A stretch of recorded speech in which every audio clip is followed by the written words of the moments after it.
to another edition of our webinar. Today we have two amazing panelists and a very interesting topic, right? So first, I would like to welcome Noel and Shelby to this webinar, right? And the title of the webinar today is Value Delivery through OKRs, right? Something which a lot of us are really grappling with, right? We do invest a lot of time, energy, and efforts into OKR program.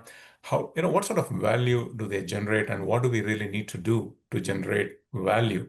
Right? And really wanted to bring in this perspective from two very experienced professionals that I have a lot of respect for, right? Noel comes with a lot of experience in people operations and general management, right? She is the Chief of Staff and Executive VP for Docebo, an amazing organization offering e-learning solutions across the globe.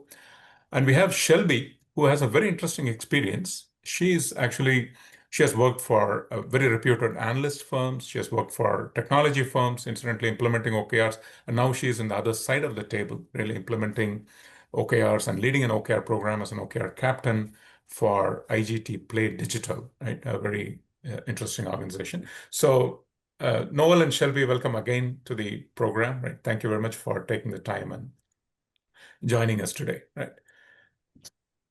And folks, would like to also welcome all the audience members who have logged in, and we are going to have some time to go over your questions, probably at the end of the session, and also we would be picking up one or two questions even during the session. So please feel free to type in your questions in chat and in the Q&A, right? We really look forward to the interaction. So with that, probably we could get started with a quick introduction of you as a person, professional, and as well as your organization, right? Noel, if you can go first. Yeah. Absolutely. First, a quick thanks to you, Senthil, and the Profit team for inviting Shelby and I here to speak to the group. As Senthil mentioned, my name is Noel Miller. I am EVP Chief of Staff to the CEO here at Docebo. We are an e-learning SaaS company, globally distributed with team members in North America, UK, and throughout EMEA. We are about 1,000 headcount globally across all of those offices. And we had partnered with Profit in order to really create kind of that focus, that accountability, that clarity across the organization in hopes of really driving those business outcomes that are incredibly important as a publicly traded organization. I'm also a mom, and I have 3 dogs, which I tell people because I feel like that just tells you a little bit about how bonkers I am. But I'll hand it over to you, Shelby. Great. Thank you so much, Noel. And again, thank you, Senthil and the Profit.co company for inviting me onto this webinar and speaking. So my name is Shelby Stoddard. I am a Senior Success Manager and OKR Program Leader at IGT PlayDigital. We are a technology gaming company, worldwide based. We've got about 7,000 employees right now. And we're actually in the middle of moving away from being a publicly traded company and actually going back into the private sector, while also merging with 2 different companies. So there's a lot also going on in my realm, and really with OKRs, we've just been trying to drive increased levels of visibility and transparency across these several different business units that are now all merging as one. So OKRs have been really instrumental to our success so far, and we are placing big bets that OKRs will continue to be instrumental to that success. Thank you very much, Shelby and Noel. To begin with, I know that both of you are in different stages, right, of the OKR journey of your organizations. Shelby, maybe if you can start with, where are you with respect to your OKR journey, right? If you can paint a picture, that would be pretty helpful. Yeah. Absolutely. So we are on our 3rd year of running OKRs as an organization. We started with just the managerial level, and now we've expanded that in the past year to be available to all employees. And again, now we're really working on creating that org-wide visibility with all of the merged companies. And so we're going to be working over the next couple of months to onboard everybody new into our OKR program. But again, we've been running this now for about 3 years. So we've got a pretty set process in place. Now we're just figuring out how to expand that to several thousand more employees. Okay, that sounds pretty interesting. Really looking forward to learning Very from your 3 years exciting. of experience.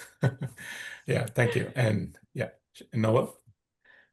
Absolutely. So we are officially, Q4 will be our third quarter with OKRs. We launched the entire organization with a big bang back in Q1, Q2, and are really framing these first 3 quarters as our learning quarters, really getting everyone to engage with the methodology, spend time in the platform, and really integrate OKRs into the way that we think about moving through the business day to day, and are driving towards our Q1 2026 full integration, which to me means we have OKRs in the system for every single team member, and they all understand how those OKRs are guiding their day to day. Yeah, learning quarter seems to be a pretty amazing terminology. So in these 3 quarters, Noel, so what do you think have been the major learning, how you have really used the learning quarter as a foundation to scale up? Absolutely. So I think I really believe that the biggest challenge when you implement OKRs, especially if you're in an organization that is smaller, is kind of breaking that muscle of chasing all of the shiny things and being fiercely disciplined in deciding where are you going to place your focus. If every team member is given 5 things to do in a day, but they can only focus on 3, OKRs should be that guidepost that helps them understand what are those 3 things I should focus on, and when I focus on those 3 things, what is that going to mean for the business, and how am I going to contribute to what we're trying to achieve as an organization. And so I think for us, first and foremost, it's really creating that focus and that discipline. I think above and beyond that, it's also the alignment, really making sure that you're not just focusing in a vacuum, but you're thinking about the things that feel most important, most relevant to you, and also kind of pulse checking that with your adjacent business functions to make sure that those individuals who are creating work and outputs that are feeding into what you're doing, that's aligned and considered when you're drafting your OKRs and your focus, and that you're also passing that along to the function or team that comes after you. So for us, it's really been about being disciplined in our focus, creating that alignment and visibility, and then the accountability with the check-ins is just really making sure that, okay, we know we're going to focus on things. We know that those things are going to hopefully fuel the teams around us. And then we're going to make sure that we're continually checking in to hold ourselves accountable to that alignment and to that focus. That's pretty helpful. Thanks, Noel. Now, over to you, Shelby. In IGT PlayDigital, right? When did OKRs finally click? When was it accepted? What has been the journey there? I think it depends on who you ask in the organization. I would say that at the executive level, we had that moment of click when we saw how easy it was to communicate company-wide initiatives to huge groups of individuals. You have to keep in mind that about 3 years ago, when we originally launched our OKR program, we had acquired around 2 companies in very, very quick succession. And anybody that's been a part of a merger and acquisition knows that you want to talk about something bonkers. There is so many things going on at once. There's all these different teams having to merge, projects, initiatives, goals, everything's coming together. And so about 3 years ago, we realized that we needed a methodology that would get us that communication, that visibility, that alignment out quickly to all employees, get them aligned underneath that. And that was really impressive to our executive team. And that's really what latched them onto that. And then I think when we think about the teams themselves, what really clicked for them was something of the same, but looking at it from a bottoms up perspective. I think that having that visibility and that understanding deeper than we want to grow revenue, we want to integrate our companies. We really, with OKRs, we were able to write down the specific goals, the specific outcomes that we were trying to achieve as an organization. And that just created this level of understanding at the lower level teams as to why decisions were being made the way that they were being made, and what decisions needed to be made moving forward in order to get our program and eventually our company's success to continue to grow. So it kind of depends on who you're asking exactly when that moment was. But I think it just really has to do overall with the visibility that OKRs can provide to an entire organization. Okay, that's it's pretty effective. And thank you very much for sharing that. So Noel, with this 3 quarters of learning, right, if you have to rewind to day 1, right, and plan your 30 days all over again, right, how would you go about it? What is your advice for the rest of us? Oh, golly. There's probably a lot of things. I think we're going to talk a little bit more about this during the call, so let me know if we are. But I think where I really saw an uptick in engagement is, we held kind of the live training sessions with the Profit team, which was absolutely incredible. And by the way, I would not change a thing about that. The support that the Profit team provided in terms of training and coaching, could not have done it, wouldn't wanted to have done it. And it was absolutely incredible and kind of helping to really launch us in a way that had everyone on the same page. But I think we launched, obviously being an e-learning company, very easy for me to stand up a learning program. And so when I launched that learning program and created assets for the teams derived from the training materials that we had, our experiences in the platform, our Q&As, it really made that information super accessible to everyone in a number of different formats and mediums that may or may not resonate with individuals, and hopefully kind of touched everyone on their journey. And so I think really launching that platform was a really big differentiator and something I would have pulled forward if given the chance to look back and change. Okay, that's awesome. Yeah, thank you. And Shelby, maybe you can touch upon the same topic as well if you're okay, and also talk about what has been in this 3 years of experience. What has been, let's say, one tangible win, right, that you would see from the OKR program. Yeah.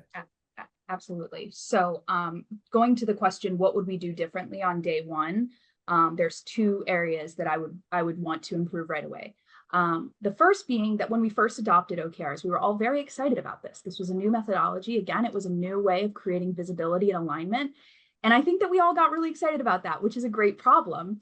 However, it created a lot of OKRs. So we are now working on a process where we're trying to limit the total number of OKRs that are occurring at any given time period. So again, I love that everybody loves OKRs and they want to have them, but sometimes we need to boil them down to really the most business critical and the things that are going to drive the most impact. So I think I would try that again on day 1, maybe start to limit, hey, maybe 1 OKR per team. Let's start there and see where we go. And then the other thing that I would change if we had to go back to day 1 is I would put such a bigger focus around the OKR Champion Network, the internal team of subject matter experts that an organization will have, whether it's 2 OKR champions, whether it's more like dozens, it doesn't matter. I think that having that network, I call them OKR prophets, because they go off and they teach OKR methodology to all the team. They're able to use their own experience and their own experience with the cultures within their team to drive OKR adoption. So again, I think that if I had to go back to day 1, I would put so much more emphasis on the alignment and the training of those subject matter experts.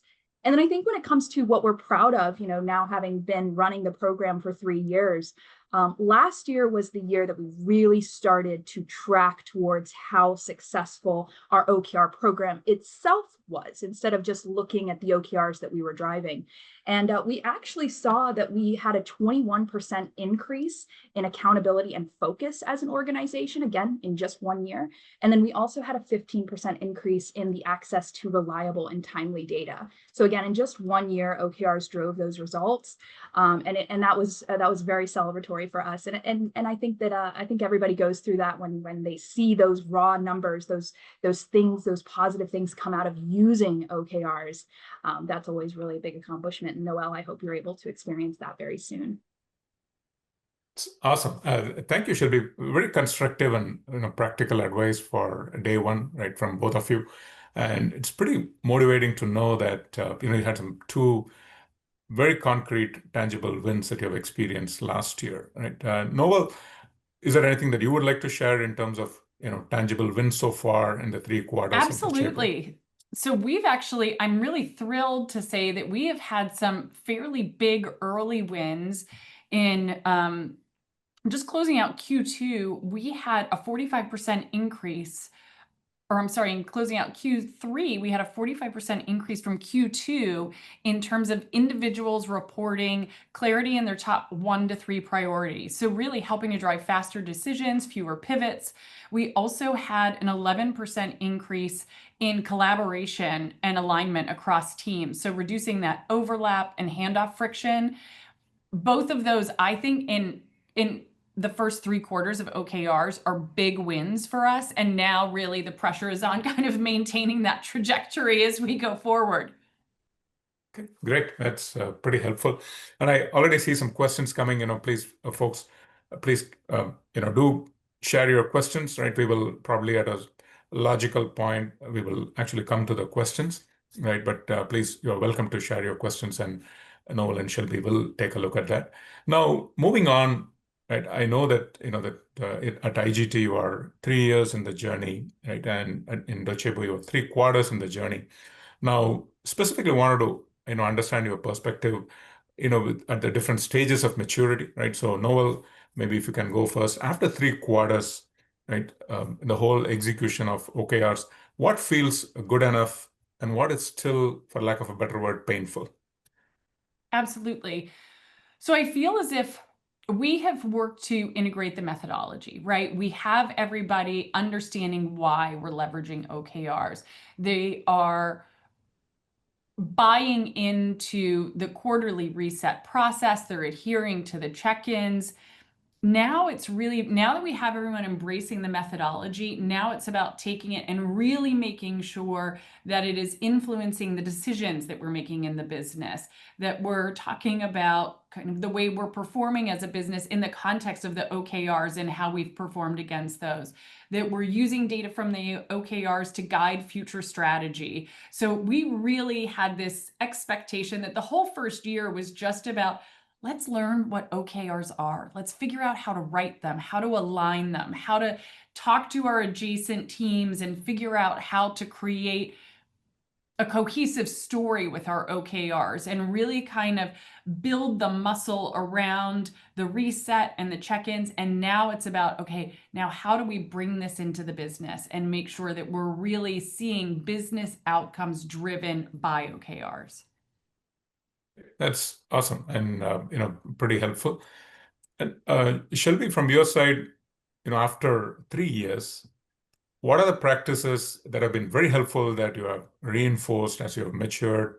And what are the practices? Are there any examples of practices that you have retired? Right? Maybe if you can share your insights, that would be helpful. Yeah, absolutely. So something that we are still very much attached to, something that I'm still working on driving, is making sure that every key result is measurable. Where we're taught in OKR methodology that really OKRs should not be, a set of tasks that we're working towards completion. We're always working towards those outcomes. And I think that that's part of the challenge of OKRs, is that we are switching our mindsets from a task list, from a project plan, and instead focusing on the outcomes and the measurability of those outcomes.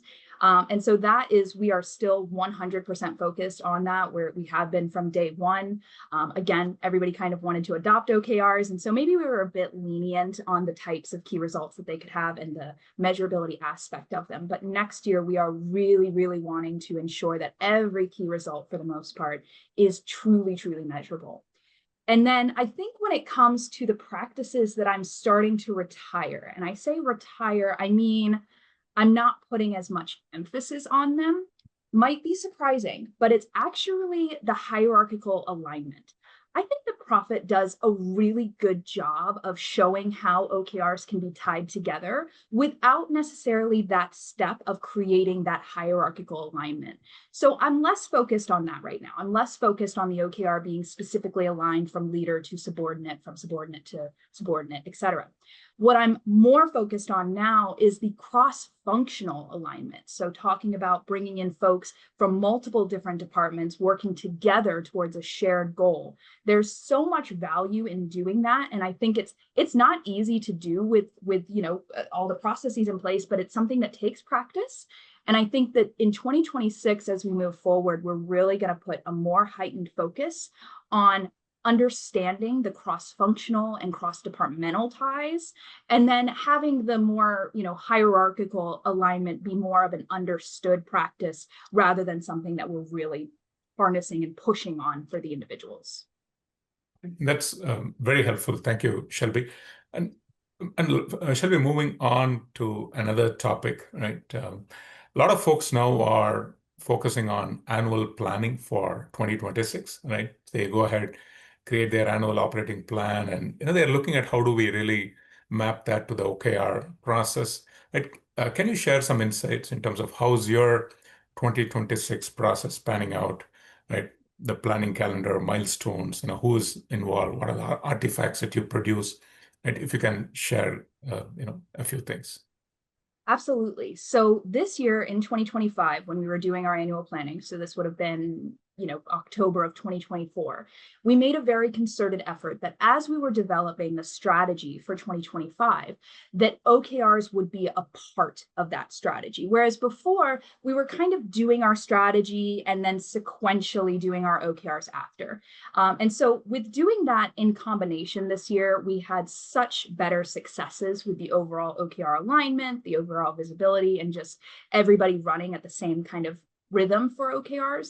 And so for this year, I think we're going to do a little bit more of the same. We're going to continue to launch our OKR program synonymously with our overall company strategy. And then our idea is that this would be a living strategy, just as it should be. So we're not going to set our OKRs in January, cross our fingers, and hope that they all make sense on December 31st, 2026. We're really going to be implementing a more a more formal process for going in once a quarter, reviewing our annual level strategy, our annual level OKRs, and making sure that they still align to ultimately what we're trying to drive as an organization. We know that a year is a very long time in business terms. And so we've got a lot of things going on and things can shift. And so this year, we're really going to be practicing more of a fluid strategy, things that are going to be shifting throughout time. And we're going to be using OKRs in different ways to help support that.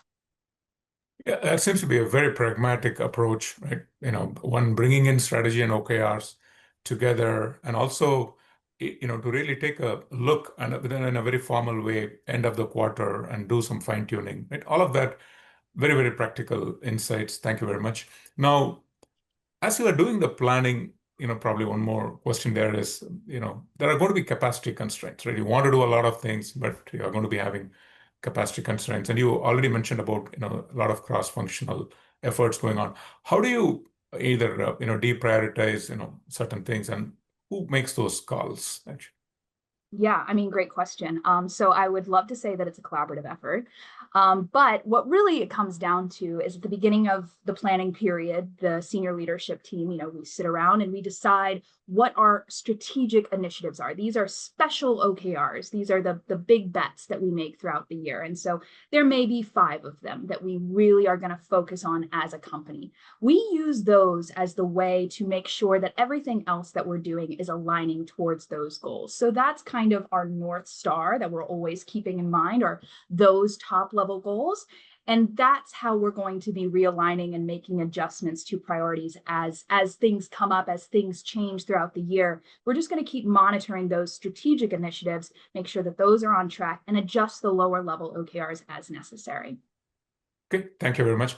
And probably one last question here, and that's from the audience. I think Joshua has a question on the planning process. You mentioned about, how did you create your focus metric? You mentioned about, a focus metric, which was as an example of tangible outcome, right? So he would like to know Yes. about that. Yeah. So we saw about a 20% increase in the accountability and focus area last year. And where we got that metric came from the ability to see in the OKR software how an individual was performing on their goals, and then how that cross-referenced to their leadership or their cross-functional leadership goals. And so what we saw through surveying various levels of the organization is we saw a massive increase in that level of understanding, the visibility, and the alignment. We called it focus just to make it a little bit simpler for everybody. But yeah, it's really just talking about how the OKRs going from level to level helped create this understanding, this focus for the entire organization that previously couldn't exist because they didn't have that level of visibility. Great. Thank you very much, Shelby, for answering that question. Now, moving on to the next topic, right, which is the core crux of this webinar, the value delivery, right? Value delivery, what was planned and what was achieved, right? And, Noel will start with this with you if you're okay.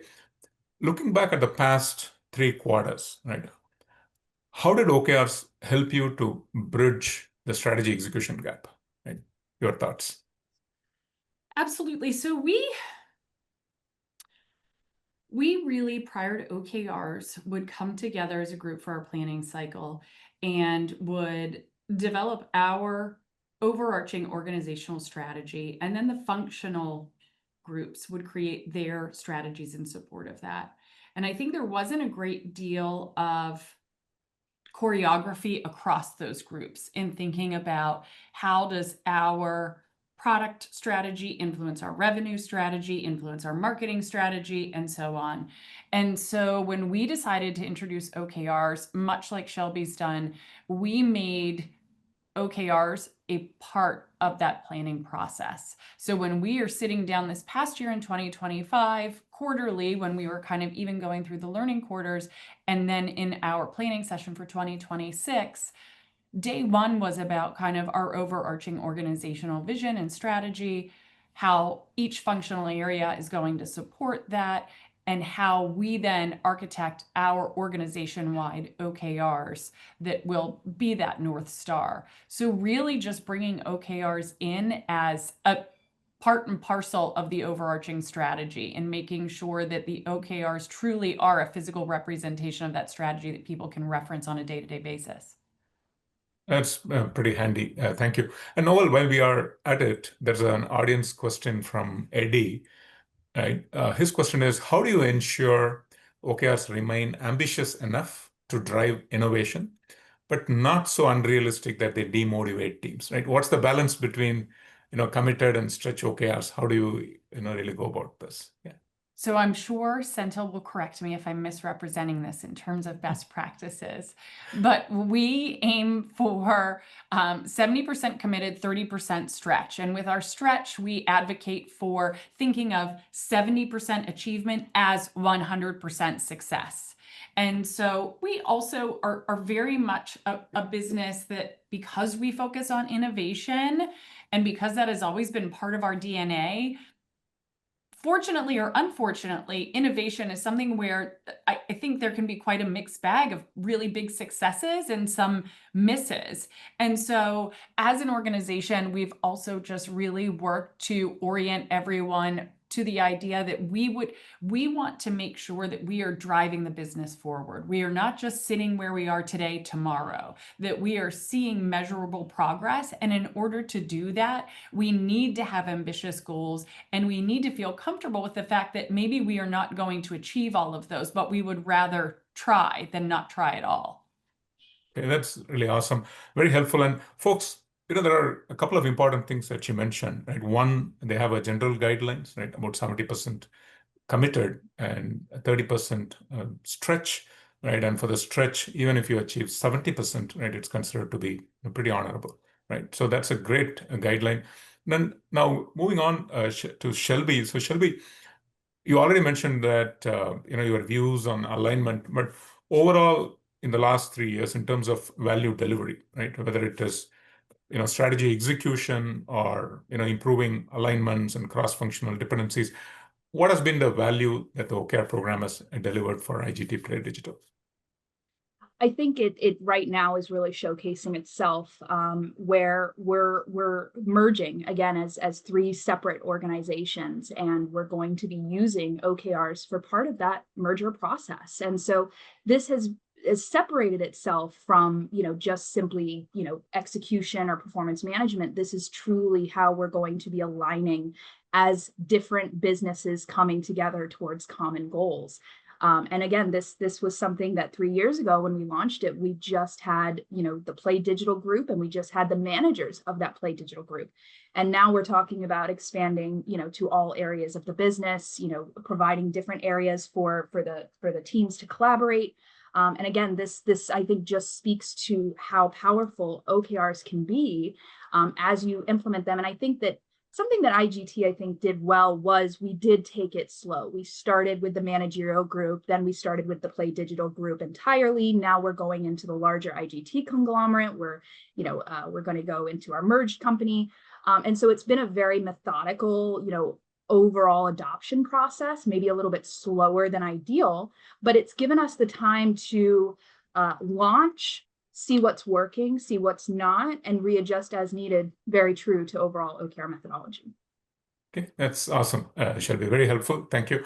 So, Noel, I've really seen at close quarters, the level of intensity with which you drive, the OKR program. So this is really about a problem a lot of people are grappling with, right? How did weekly check-ins and transparent tracking change the curve, right? Can you share, any examples, cases where they really help you to, identify and, manage risks early?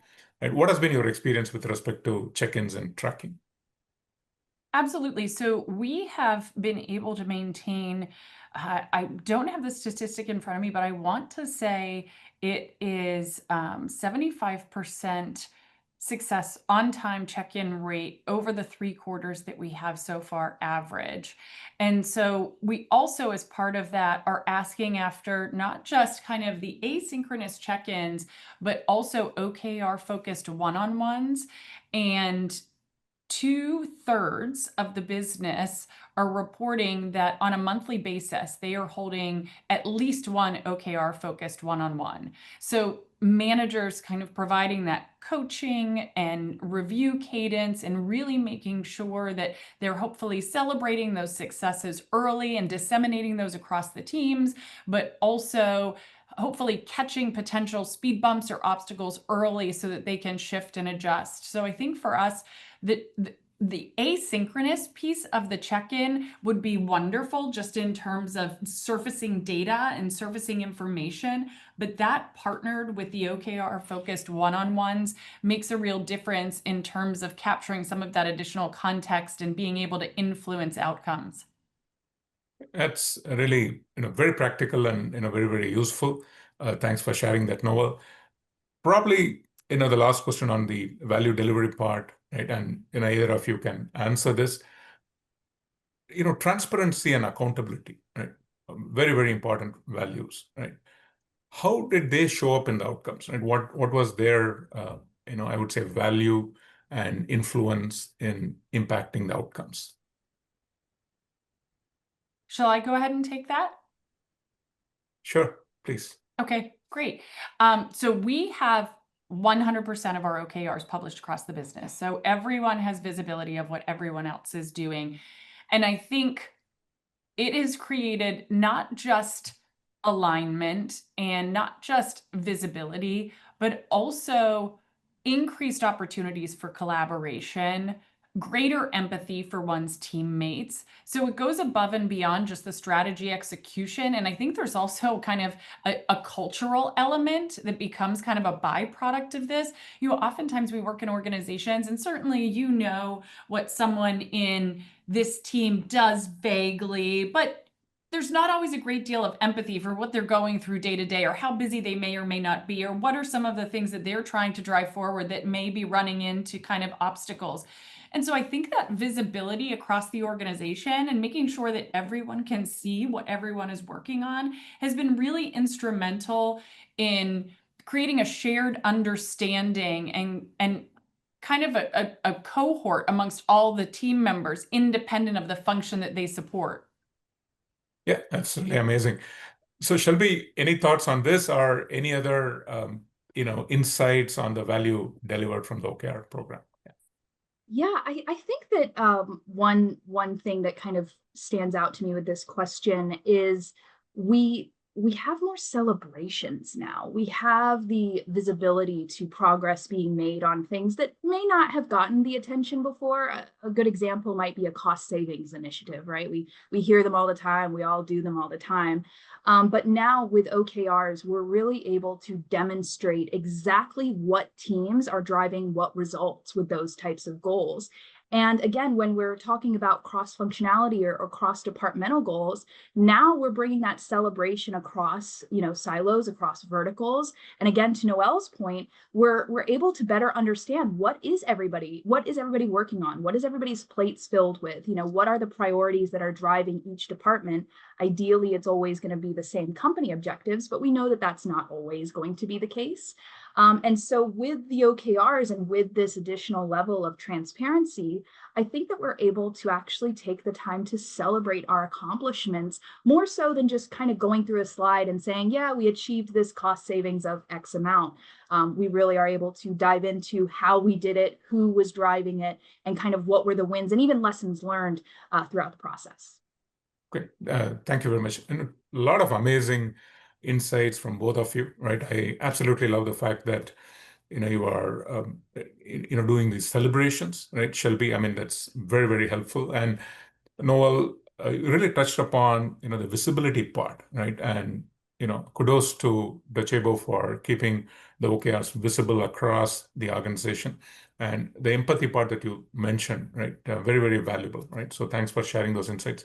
So we are moving on to another very important topic, right? Docebo is an amazing learning platform as well, right? So we really wanted, and they did quite a few things very special from a learning perspective, right? Creating a learning hub for OKRs. So we really wanted to understand from you, Noel, right, as a specialist in this area of creating, learning hubs, what has been your experience? Why did you build an OKR learning resource in Docebo? How did you go about doing it? If you can share some, your experience. Yeah. Absolutely. So I think, we do our very best to bring everyone along and meet them where they are in terms of their familiarity with the methodology. And as I mentioned before, the training program and coaching support from Profit was amazing.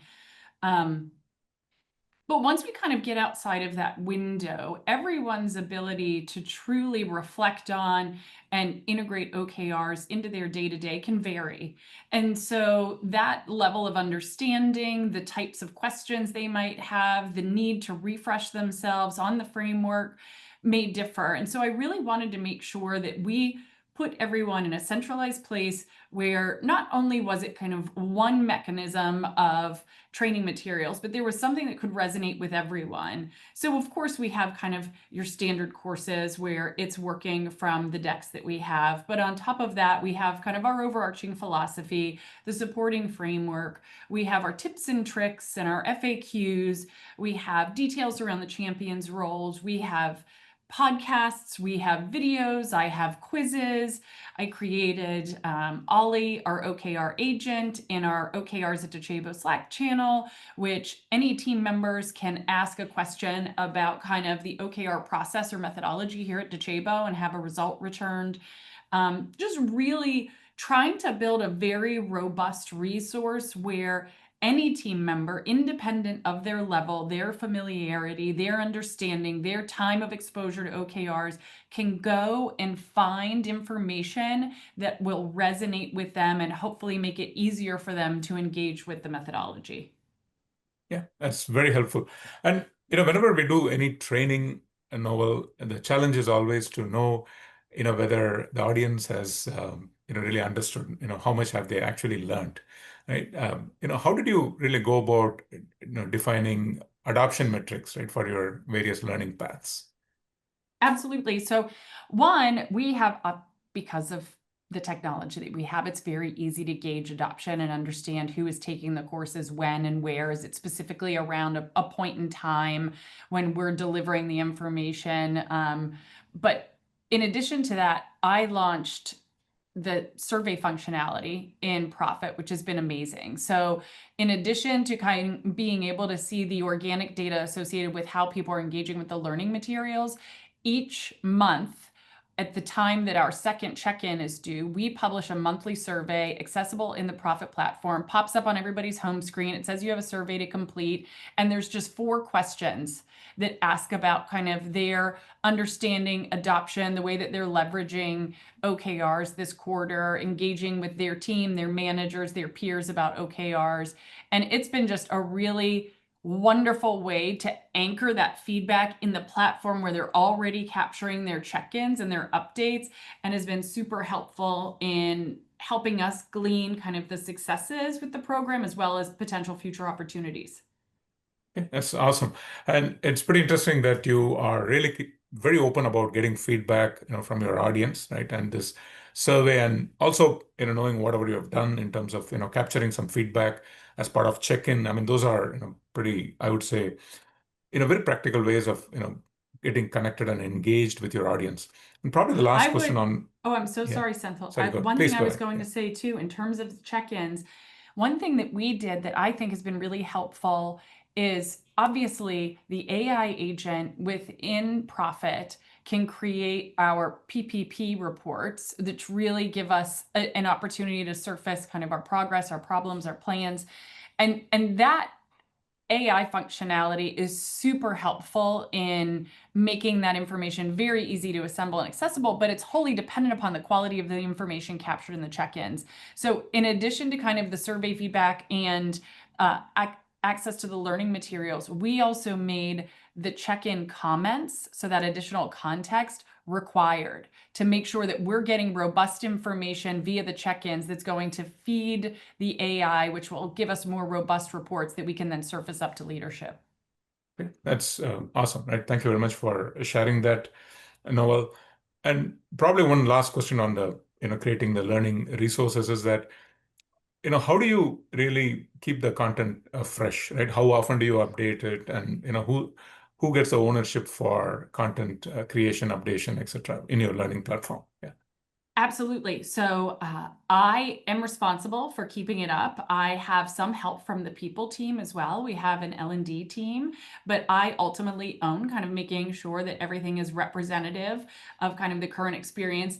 Perfect example is when we had that UI switch this summer, is making sure that everything was refreshed and showing the current experience and reflecting kind of, but we also are I am very, very fortunate in that I have the Docebo platform. So we have functionality within our platform, essentially an AI search within our learning platform, where I can ask Harmony anything that I would like, and it will kind of go into the learning resource I've created and kind of surface the information to me. And so it's really just a matter of making sure that those foundational resources are up to date, and it's very, very, very accessible to the team, and it's quick and easy to audit as well, and make sure that if there are any results being returned, that we can quickly deprecate those and bring forward refreshed resources.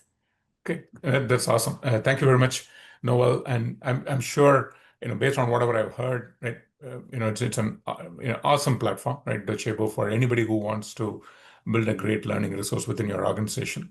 Now let's move on to another topic. A lot of folks want to know about, because there have been some pretty significant changes in the OKR software and platform market, right? And Shelby has very deep experience in this area, and her organization has actually migrated from Quantive to Profit.co. And so we wanted to ask her a few questions about that experience, right? And this is something which people are grappling with, because Viva Goals is being retired by the end of this year. So this is going to be pretty useful from that perspective. So first, Shelby, what was the trigger for migration at IGT PlayDigital? Yeah, so I think it can be best summarized by a quote from one of the executives. Our previous software felt like we were feeding an angry monster. We were constantly giving it information. We were constantly giving it updates. We were constantly feeding it, what we were doing, our progress, we were giving it a lot of information. And what we felt was the effort was not being returned in the data that we were able to get from the work that we were doing, right? And so when we decided to look at other, providers, what we really wanted was almost an ability for the whatever the software was to actually do more work for us than we were doing for it. We wanted, and I think Noel, you mentioned how useful this is, the PPP. I mean, the ability for a team to very quickly, pull a report on all of the OKRs and not just, look at it from a PowerPoint perspective and read everybody's comments, and that takes hours. What I love about Profit is that it gives that information in a simpler format. It breaks it down for you. It gives you the needs to know in the PPP format. And again, it's just provided us so much more visibility, and it's making the work less work because we're getting something out of doing that. And so, Noel, you mentioned, having that commentary turned on to be required. It's not a step that we've taken yet, but I think it's very much a worthwhile step because, as you mentioned, the more data that's going into it, the better the results are what the AI is going to be able to provide us. And so far, we've really, really enjoyed how quickly the AI is able to get us the information that matters most. And It's I would pretty say, powerful. Shelby, Yeah. oh, so sorry, please. Senthil. No, I was please. just going to say, Shelby, some team members were like, well, gosh, we have the metric, we're updating the metric. It says it's in trouble or, at risk or on time. Why do we need it? But it's and then what? Like, Yes, that's what we're absolutely missing from that, and so we've been able to position it that way. And it's just a quick and easy way for folks to be like, okay, now I get that, because looking at the number, it tells only a part of the story. Yeah. So I think just positioning it as a way to really highlight the work the teams are doing in a more comprehensive way gets people to buy into that. Well, and just to even further down on that aspect, one of the selling points I have for why do we do commentary, or why should a check-in contain commentary, is especially if we're talking about an OKR that lasts an entire year. I don't know about you guys, but I have trouble remembering what happened last month, much less what happened to a particular OKR in January or February of this year. And so taking the time to just document, what happened well, what didn't go to plan, what lessons have we learned along the way, taking just that minute, and genuinely with Profit, you can quite literally record your voice and it can transcribe the exact words that you're using. So you don't even have to really type anything out. Just taking the time to do that ends up saving you so much more time towards the end of the year, because now you have all of those notes, and Profit's AI has actually skimmed those down for you and given you what you really need to know about each of your OKRs, despite how long you may have been working on them. Yeah, absolutely. Very, very useful, advice from both of you. Now, Shelby, in your experience as you moved from, Quantitative to Profit.co, one of the questions a lot of folks have is, what should be the, approach, right, with respect to data migration, right? What did you move? What did you leave behind, right? What did you do? And what is your advice for the rest of us? Yeah. Well, first and foremost, I thank the Profit team that I worked with. They were just incredible. We, of course, migrating from a different platform, there's different settings, there's different qualities to OKRs that maybe don't transcribe cleanly from one software into another. And so, we're talking about, at that point, 2 years worth of OKRs. And again, we weren't great about limiting the number of OKRs. And so we had thousands of OKRs that we needed to migrate over, not only to support the rest of this year that was happening, but also to have that historical perspective. And so when it came to the migration process, the Profit team was unbeatable. Just so helpful. I literally, I think I exported the OKRs, sent it to them and said, here's what I'd like them to look like. And then a week later, it was done. It was just wonderful. Now, of course, there was cleanup effort that came after that. It couldn't just be the magic wand of Profit, making it all perfect and wonderful. As much as they tried to, there was some things that we had to do just because Profit couldn't. But I think that, just taking as much historical context as we could, applying that into the new software, not only just for the data and for the AI, as we mentioned, but also so that we could still see how we've grown. We can still look at OKRs that are much older, go back to those, see what we've learned from those OKRs, and then see how we can apply those lessons moving forward. I think that was one of the parts that I was most nervous about with the migration, because I felt like we might be losing a lot of information, but we were actually able to retain a lot of it. And so that was very much due to the Profit team. And you, Senthil, I've told you this before, you've got a great team here at Profit. Sure, absolutely. Thank you very much for your kind words there. So moving on probably to the last topic, and then we will take a few questions, right? There's a term called dynamic performance management, right? Which is really gaining some steam, right? It's really about how do you do performance management, aligned with strategy execution, right? So that they don't live in two separate worlds. How do you take strategy execution as one of the inputs, right? Not the only input, but one of the inputs, right? It's very early, but I just wanted to, get feedback from both of you. Shelby, maybe first, how OKRs show up in performance conversations, right? What's visible, what's not. What has been IGT's approach over the last few years with respect to including OKRs in performance management? Yeah, so we've been slow to adopt OKRs as a performance management tool, and that's probably due to me more so pushing back. I get very nervous when we talk about OKRs being used for performance management, simply because OKRs are meant to be ambitious. They're meant to drive us past results that we know we can achieve.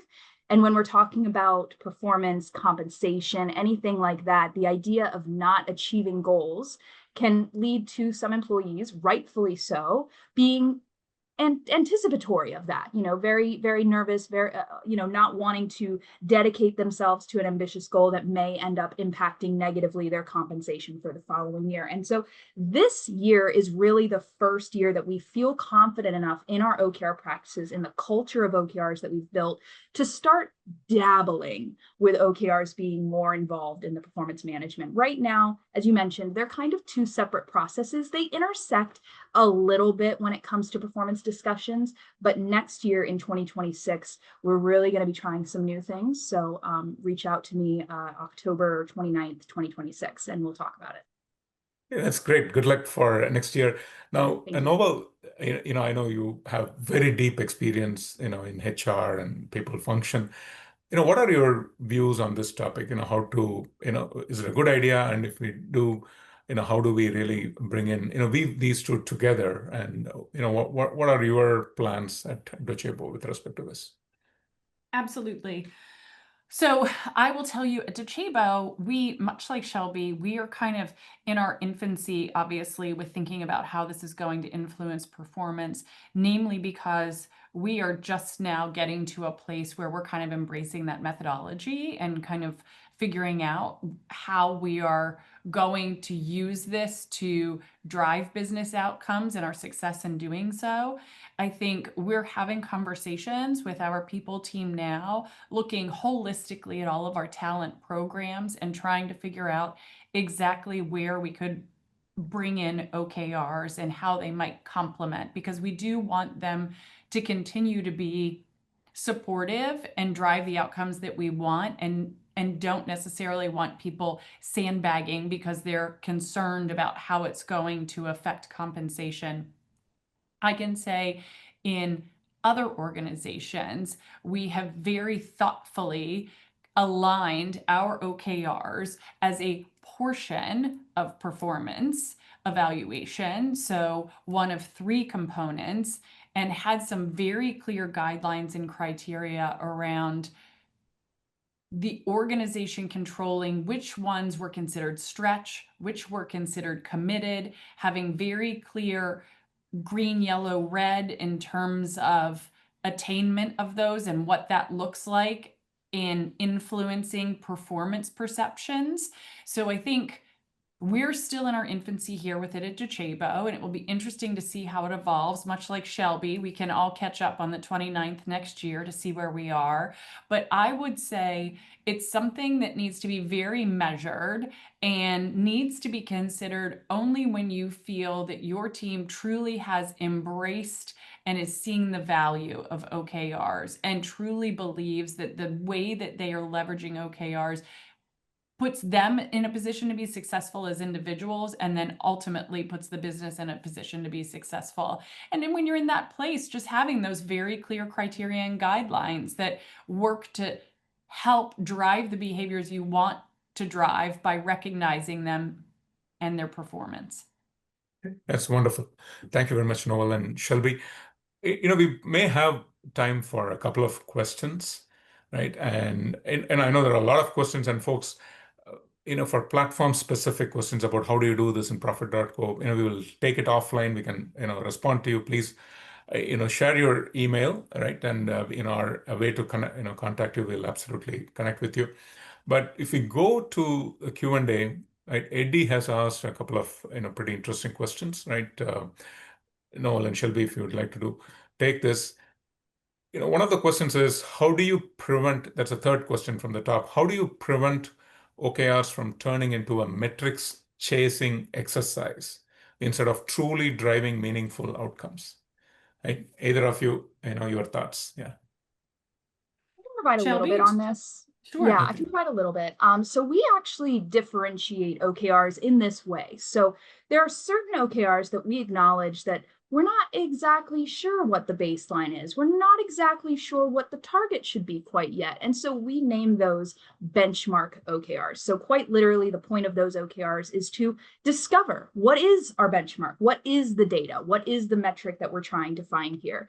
And so those tend to be a little bit more task oriented. They tend to be a little less measurable, but it's with the goal of hopefully in the next quarter, in the next year, whatever it may be, that we have a measurable goal attached to that initiative.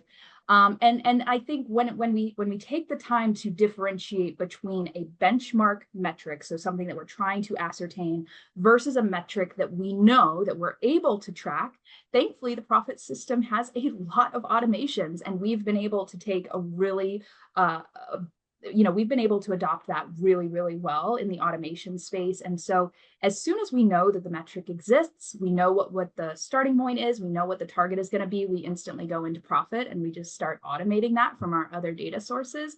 But again, if we're not sure where that data is coming from, if we're not sure what the target should actually be, we actually mark that in the system as a benchmark metric. Okay, that's awesome. Yeah. So another very interesting question from Eddie, right? Okay, you have set ambitious targets, and this is probably the second from the top, right? What role should leadership play when teams consistently miss stretch OKRs? Oh, I mean, leaders should be deeply, deeply involved with understanding what's contributing to that outcome, either in double clicking on whether stretch goals are the right decision for that team, or if you're committed to making those stretch goals, really understanding what's inhibiting their ability to meet those stretch goals. I think one of the best things about OKRs is starting from a place of alignment, having visibility, and being able to hold those conversations because you're all looking at the same things rather than waiting till the end of the quarter and wondering how things are going to turn out. You can 3 weeks, 4 weeks in say, well, gosh, this isn't tracking the way that we expected. Talk to me about what's going on. Do you have access to the resources you need? Are you unclear about what's being asked? Do you need additional support? So I think managers should be deeply, deeply involved with their teams, stretch or committed, when there are any challenges or issues achieving stretch or committed OKRs, because I think there needs to be a recalibration if it's a pattern of failed attainment. Yeah, I think thank you very much, very Noel. cultural in that aspect. Sorry, Shelby, please go ahead. Yeah. Yeah, it's very cultural in that aspect. And I think that one thing that I tell my leaders when we're talking about ambitious versus committed OKRs is, do you have an ambitious level reward prepared for your team if you are able to achieve this goal? And if the answer is no, and we're consistently seeing a team not achieve those targets, again, I think there may be a mismatch between what the leader is expecting and communicating versus what the team is able or understands to achieve. So I think that culturally, again, to Noel's point, just really driving home that OKRs are meant to be a learning tool. They're meant to be ambitious, but there is that delicate balance that we talked of earlier, where ambition can go a little too far and you can actually disenfranchise your team entirely. And so there is that balance to strike, and it takes a little bit of practice. Yeah, that is an amazing response. And thank you very much, Shelby. So folks, that brings us to the end of this session. And I would really like to take a second to thank Noel and Shelby, right? These are very busy people and probably very busy time of the year for taking their time to share their incredibly valuable experiences. And this has been a very awesome conversation in terms of, started with practical insights, right? So I'm sure, and thank you very much for the audience, right? So Shelby, Noel, any final word before we close? Yeah. I would just say, if you are considering implementing OKRs, I think there's a tremendous impact and upside in doing so. And if you have any doubts, I would say start small and know that you can scale. Very valuable idea. Thank you. Yeah. Complete echo. Shelby? Yeah. Echo. Exactly the same as Noel said. I think the most important part is to just get started and just always be thinking. I'm always telling my team to think of the outcome first. What are we ultimately trying to drive? And you could do that with the OKR method as well. What are you ultimately trying to drive in your organization? And how can OKRs help you do that? Okay, that's awesome. So thank you very much, Noel and Shelby, once again, right? And thank you very much, audience. It's been a very highly interactive session, right? And we will, as usual, publish this in YouTube, right? So thank you very much once again, right? And we will meet you again with the next edition of the webinar, right? Thank you, Noel. Thank you. Shelby.